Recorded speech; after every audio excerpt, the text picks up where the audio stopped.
నేను ఒకటి కాదు, మీరు గుర్తుపెట్టుకోవాల్సింది ఇబ్బందులు చాలా ఉన్నాయి. దిగమింగి అనునిత్యం రోజుకు 1 గంట అయినా నేను ఫైనాన్స్లో కూర్చొని మాట్లాడుకుంటున్నాం. ఏ విధంగా చేయాలని అన్నీ ఆలోచిస్తున్నాం.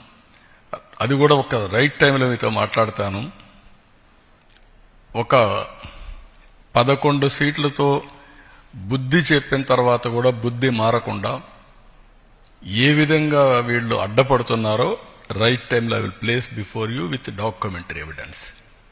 అది ప్రజాద్రోహం. నేను ఆస్తులు తాకట్టు పెట్టడంలా,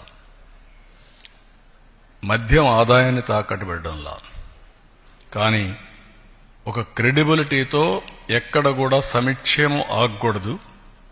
అభివృద్ధి ఆగితే ఆదాయం తగ్గిపోతుంది.